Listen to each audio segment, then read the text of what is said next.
It's been too long since we visited with this guy. He does a show called The Issue Is Politics Across California and Beyond. His access is remarkable. I mean, he's talked to leaders, political leaders, thought leaders around the world and through California. He works regularly at my old television station, where I'm sure there's some statue erected, Kim, to memorialize the great work that I did for so long there.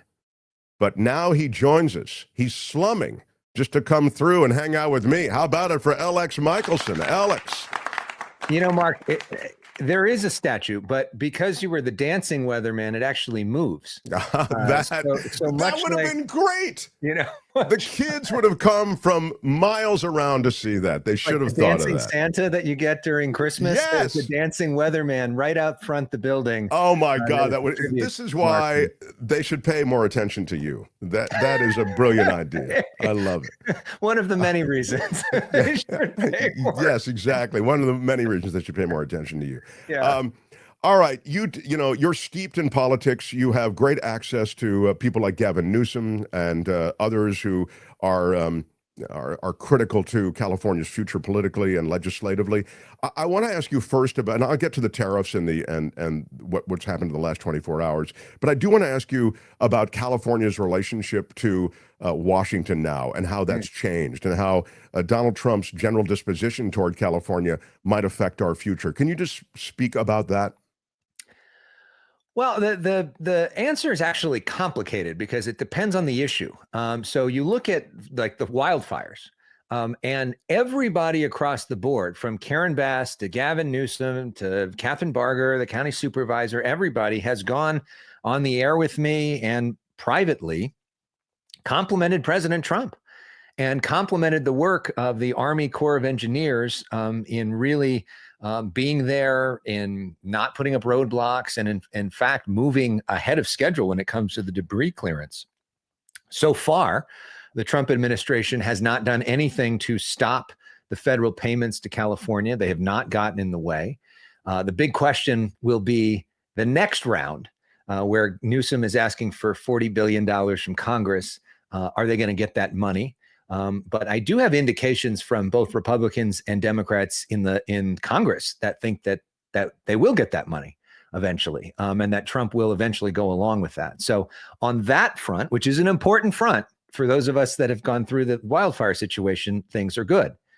Then there are other situations where it's obviously horrible, right? And then you see some of it is theater, right?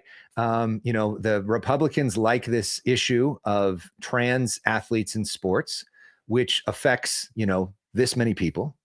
It's like a few people, but there is a one particular athlete at the state finals in California this week, and they've made this a big national story, and it is upsetting for girls in sports, and it is an issue, by the way, that a lot of Democrats are very uncomfortable with, and Newsom has expressed discomfort with, and President Trump is threatening to pull all federal funding from California, which I'm not quite sure how that would work or what exactly that means, and wanted to get on the phone with Gavin Newsom over it, and said, "I'm going to call you, Governor," and you know, somehow the governor didn't pick up.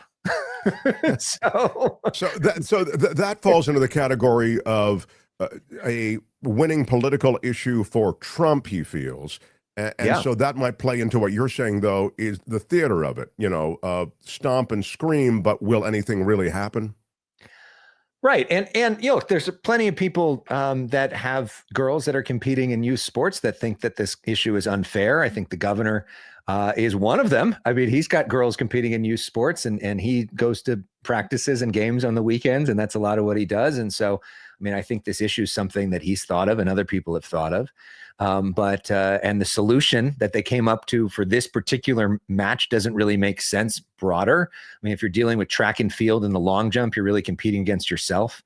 So it's a little easier to give medals to different people. But if you're like playing basketball or water polo or, you know, tennis or something else, that doesn't work so I think that issue still has to be settled. But in terms of the big issues that are really affecting the state, that's not the issue that is affecting the state the most. The issue that could affect the world the most is the tariffs, right? And California was the first state in the country to sue over this issue of tariffs, making an argument. And I talked to the governor and I talked to the attorney general at the time, laying out this argument of why they thought that this law from 1977 was being misused by the Trump administration. And to the credit of the governor and the attorney general, their exact rationale is what the court sided with. I mean, if you read the ruling from yesterday, it sounds almost exactly like Rob Bonta's brief for California. And so the governor and the attorney general both taking victory laps today. Yeah, it seemed at the time as though there were legal issues at minimum, and economic issues, would seem indisputable given what the markets did and given what you heard from everyone who had any kind of history in economics. I mean, from professors to those on Wall Street, as I say. But as you've suggested, the legal side of this seems to be indisputable. I mean, the three judges in this decision. Well, the Trump administration wouldn't see it that way. Well, I'm saying they're disputing it. But a Trump judge was among those who made this decision. So you Trump judge, Reagan judge, and second court today that kind of doubled up on it. I mean, ultimately, like many things, it'll go likely before the Supreme Court. We'll see if the Supreme Court takes the case. They don't have to take every case. But if they do weigh in, it would be really interesting, and it really would be something. I mean, it would be a true moment in history if this Trump, Supreme Court with three of his justices slapped him down on tariffs, his big signature economic issue, the issue that Trump has been talking about for decades, the kind of only thing that seems to be a core belief of his. From before he was running for president. He was talking about this in the 80s on talk shows. That really would be a huge moment in history. Or it's possible that the Supreme Court could say, no, we disagree with this lower court. Mr. President, you've got this power. Go ahead. Let me ask you about the politics of the tariffs, this tariff issue. We were talking before about how the immigration issue continues to be a net winner for him. That is to say, there's a lot of popular support. I mean, it may land differently with different people. That is to say, what the immigration problem is. And you just visited the trans question, which I think also politically can be calculated as a winner for him, or at least a big winner for him. Yeah. I mean, they put hundreds of millions of dollars in the campaign onto that issue. They think it's one of their top issues. Right. And that spot still, I thought, was the best spot, that 30-second spot, right? Your tax money for illegal immigrants to get sex change operations, et cetera. She's for they, them, he's for you. Yeah. I mean, wow. It's a good line. And it is a good line. It was a brilliant spot. I mean, diabolical almost. I thought it was bad that bad might even understate it, that the Democrats and Harris didn't punch back with their own 30-second spot. But they didn't, and that's water under the bridge. Sure. But I'm wondering about the tariffs politically, because you're so good with the politics. How do those land? It feels to me as though the anxieties expressed by economists, as I've said, are now being reflected by those who aren't really connected to the economy except for the fact that we go out and buy stuff. But we've heard about things getting more expensive. And so I feel as though it's filtering down, the questions about the tariffs. And I feel like the more talk about tariffs, it may actually have a stink about it that politically doesn't play for him. The interesting part of this court decision is it could be the best thing that ever happened to him politically. Yes. Yeah. Right. It gives him an out where he can say, I fought, screw the fake courts and the fake judges and their ruling, and I believe in this, but it is what it is. And he made his statement, but he doesn't have to deal with the reperecussions of it. Yeah. In other words, you're saying the economy survives because the tariffs don't go through. Is that kind of what you're saying? And yeah. So okay. He feels like he looks strong because he made his point, but he doesn't have to deal with them. I mean, what we haven't seen the full implementation of the tariffs, and we haven't really seen the huge price hikes or the huge supply issues yet, because that takes a little while because of the way that stores stock the shelves and all the rest of that. But if all of a sudden you're going back to school shopping and there's no backpacks for the kids, if at Christmas there's really are only $2 or whatever, whatever we talked about there, and there isn't enough stuff for people, I think that breaks through. I mean, most people are not following politics day to day, but they do, check the receipt for when they buy stuff. I mean, most people, one of the key reasons they went to Trump was because they were pissed off about inflation. They were pissed off about Joe Biden's age, and that they thought that Trump was a business guy. And they thought that he would be more vigorous. I mean, that's like kind of what and they didn't like the immigration stuff. Like it's pretty basic, really.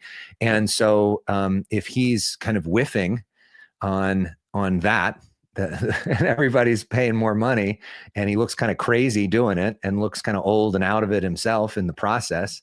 And by the way, he's going too far on the immigration stuff. And there's stories like we did yesterday on the news of a 4-year-old girl who's got this, life-saving medication at Children's Hospital, and they're trying to deport her. Those stories, I think, ultimately start to seep through to some people too. CC Ryder saying Fox News has promoted the immigration border lie for over 10 years. I think Fox News, it's / right-wing media, the Fox News channel is what she's talking about, has promoted the immigration border lie for over 10 years. And unfortunately, mainstream media then polled on it. No one called out the lies. So the issue is embedded in American minds as fact. I mean, it's interesting. Has the immigration question and the immigration issue been over amplified in your judgment, so it's like weighing in politically as a heavyweight, that or hey, it is what it is? I mean, the concerns of Americans are the concerns of Americans. Yeah, I mean, look, there is there some of that phenomenon, of course, and when something gets put in front of you every day and every day and every day, but it would be a lie to say that there wasn't a lot more people coming across the border 2 years ago than there are now. I mean, there just were. And whether it was Fox News out there and reporting on it, or other people reporting on it, or if you just had a camera or a drone overhead, like there's been a dramatic change in the amount of people that are coming. And so I don't know we all live in echo chambers. And so some people may not see that information, but there has been a change there. And most Americans, overwhelmingly, Republicans and Democrats, like the idea that there's been a crackdown in terms of people randomly coming over the border without any sort of documentation or checking in, and what happens with that. Now, there's a big debate in terms of what do we do with the people that are already here. And there's a big debate in terms of if they should be removed, and who should be removed, and how they should be removed, and what the process of that. But overwhelmingly, the polling is pretty strong that most people do not like the concept of an open border. So I would counter that as framing as a lie, but each their own. I mean, everybody's entitled to their own opinion. Yeah, and I like the fact that you've sort of expressed the multifaceted nature of the immigration problem. There's the border stands as its own issue apart from the immigration issue that exists with labor in America. I mean, all the many laborers through that support American agriculture, that support restaurants, sanitation work, all of these things that are socio-janitorial systems that are associated with the fact that they don't speak the language, whatever it might be. There's an underground economy that is supporting America, and to flush all of that is really something that you will hear conflicting opinions about. While, as you say, the border question is you'll see far fewer conflicting opinions on that. And it's not such an underground economy. I mean, in California, 17% of the state of 40 million people are undocumented immigrants. That's a crazy number. Yeah. And so much of our economy, and we talk about the fires. I mean, what's the construction trade? Most of those people are not here legally that are going to be building these homes. By the way, where do you get the materials for this stuff? Most of that comes from Canada, which is supposed to be tariffed now. I mean, let's think about what our actual problems are and spend some time solving those problems. I mean, this idea that we're going to kick out a bunch of our foreign students, the best performing students, the smartest people that come into this country that could potentially solve cancer and solve some of our most vexing problems just because we feel like being racist towards foreigners, that doesn't make any sense in terms of a policy decision. And it seems like these things are being done, with these ideological bents that are not really, I mean, if you're really a business guy, right, which is what Trump says that he is, Why are you not thinking in terms of what do we need for business? What kind of employees do we need? I mean, I guarantee you, every person that's ever worked at Mar-a-Lago or some of these other places are probably not all 100% legal immigrants. Well, Right? there was a big piece done on just that fact that there's a huge number of staff at Mar-a-Lago that fall into that category. Yes. Hey, last thing with you, I wanted to ask just politically. You're so kind to spend some time with us. Politically, I see the corruption issue of the Trump administration as a real problem. Now, you can, I'm not asking you to take a side on this, but you After I can. just took a giant opinion. Yeah, right, exactly. And I was quite pleasantly surprised. But look, the what I consider open corruption, where so much money is pouring into Trump coffers, where you see what's happened in Vietnam as they're in the middle of a trade negotiation, and they A, make a bunch of trade concessions, and B, say, we're going to green light the Trump resort here. In fact, we're going to remove all of these Vietnamese citizens and residents from this area to allow this golf course to be built in this area. That same plan is being played out in the United Arab Emirates and Qatar, et cetera, with so many monies out in the open. And Mike Johnson, in fact, says, well, it's out in the open. That's why we don't have the issue with the Trump administration that we did with the Bidens, which is just the oddest, twisted rationale. Now, I'm asking you politically, do you think, is it your sense that Americans are bothered by this, or are they in their own world and it doesn't land with them? I don't think on a gut level that most Americans are bothered by it, which is, I know, kind of a crazy thing to say. I think most Americans assume that the whole system is corrupt and kind of effed up. And I think that's baked into it. I don't think anybody, even Trump's supporters, thinks that he's like, an angel. I mean, some people I guess do, but I mean, I think they kind of like that he's a little sleazy, but he's there kind of sleazy and fighting for them. That's how they interpret it. And I think that they think the whole system's rigged. And then you see, Biden pardoning his son and pardoning his family, and it all gets sort of mixed into, oh, they're all just this. And so I think that what really matters to people is, how does it affect me? Which is why the tariff thing politically, potentially, could be the most important thing if it really goes through, and it may not go through because of all this lawsuit stuff. If my prices start going up that I see every day, when I've been used to buying this and now it costs this, I think that hits people. That's why something like gas prices is such a big thing, because you literally see it flashing in front of you when you drive every day. And so I think that is what matters to people. And unfortunately, I don't think it's a good thing, but I have not seen a lot of evidence that the corruption thing really matters. I mean, it is crazy to imagine that if Barack Obama or Joe Biden accepted a plane from Qatar for their use as president, and then no other president gets to use it, and then it goes to their library afterwards, that nobody on the right would say anything about that. Right? I mean, that's absurd. And yet the Republican Party is just like, yeah, that's cool. Go ahead. And so, but I think they don't feel any political need to even performatively pretend to be outraged, because I think it's baked in. I don't know. What do you think? No, I think you're right. I mean, I think it even goes to the pardons. The pardons outrage me. These are people who were convicted by juries. Right. And they defrauded banks, and they defrauded Americans, tens of millions of dollars. Officers on January 6th. Thank you. I mean, the reconstitution of that, the recharacterization of January 6th is loathsome and grotesque. But yeah, all of these things, sadly, somehow in the new America have been digested in a way that Americans just don't find the outrage with it. And I mean, I think people who watch this show have the frustration, and I think there are others as well. But it's not getting through to his block. His block, I think you're right. They're immovable until you start messing with, and that's one of the things that they are doing, Medicare, government programs that they need, Social Security. I mean, the word about Social Security starts to get to those Social Security recipients pretty quickly. Mm-hmm. And even if it doesn't happen, they start to feel the threat. And so I think these are the things that matter. I think, sadly, you're right on so many of these things. It doesn't land politically.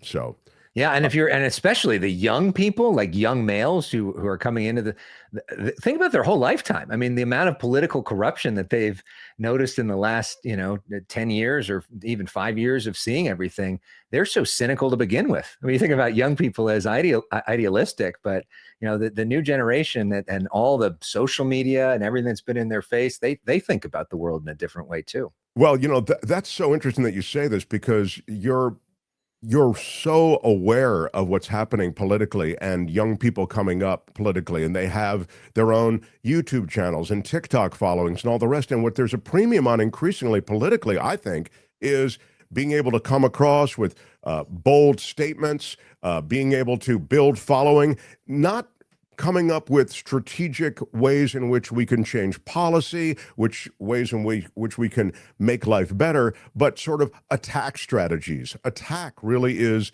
the thing that wins in social media. And so it wins politically because the social media following spills over to a political following. That's what concerns me. So you add that to the corruption that they grow up with, and you see that politics becomes something where stuff doesn't get done really for the people. It becomes something else, a power grab, I think, essentially. It's really, I'm really downcast about it, Right. And it's not a coincidence that Trump keeps showing up at UFC matches, right? This idea Right.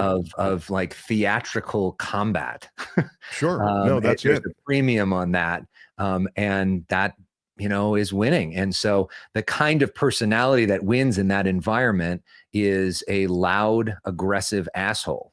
Because Right. that gets clicks. And what doesn't win in that environment, nuanced, empathetic, sensitive person who's looking for consensus, right? And we probably need a little bit more of that. Yeah. I mean, that certainly seems to be what people call for, but what wins the day continues to be, as you say, the assholery of the Right. whole conversation. And the question is, as the Democratic Party looks to rebuild, do they sort of acknowledge that and try to figure out a way to make that work within their brand without trying to be Republicans, because that never really works. But to sort of bury your head and pretend like that's not happening also seems to be a pretty dumb strategy that's really not working right now. Now I'm way into overtime with you, longer than I thought I'd keep you, but just because your Sorry. last We're having a good response does sort of prompt this question. Joe Biden, you could see as and we're just looking at top of ticket people here, and I know that, the business of politics is way more than that, but just looking at sort of presidential candidates and leaders of the party, even if they're not actually presidential candidates. Joe Biden was an institutionalist. He was a middle of the road kind of guy. If you go back to Obama, you could see him as a more palatable version of the Democrats. I mean, he didn't come across as a radical leftist, if you will. I mean, for example, AOC might be seen as left of Obama, just in terms of the brand, right? And so when you look at at the field, I mean, who in the party seems to be capable of pulling together a big enough constituency to be a leader of the party now? Because the last leaders I've seen on tour, Bernie Sanders and AOC, are probably too left to go all the way and really bring the party together. Well, and the party seemed to go out of its way to make sure that Bernie Sanders was not the nominee twice, too. Well, you're not kidding. Yeah. And so that may be an approach again if AOC has her own run at this thing. I don't think we have the answer to that yet. I don't think we know. One of the things that James Carville said to me once is when I asked him sort of a similar question, and he said, it's one thing to look at the horses in the stable, but you got to see them get out there on the track and run. And sometimes when they're running, they look a little different than they do in the barn. And so you could have said that about Kamala Harris, couldn't you? Well, he did. Yeah, right. He called her a 7-string quarterback. Yeah. But so that's part of the thing. So what does Gavin Newsom look like as a nominee or as a candidate? What does Gretchen Whitmer look like? What does Pete Buttigieg look like, who's saying some of the most interesting things? But is he going to be seen as, sort of alpha enough? What about, does Wes Moore get into the race? What is Josh Shapiro doing a cheap Obama impression? Or is he like this brilliant centrist who can bring people together? Like, what are they actually like when they start getting attacks and having reporters around them all the time and the social media stuff and everything? And that's where there's value of a campaign. That's where there's value for a primary. That's the, part of the point of original sin, which I just read and have Alex Thompson on our show this week, that the Democrats didn't get to do that.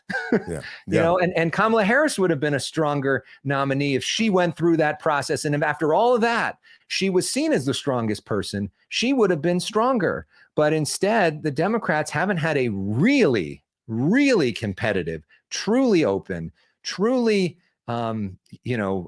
introspective primary since 2008, right? Obama versus Hillary. And by the way, that made Barack Obama stronger. He was a stronger nominee at the end of that. Sure.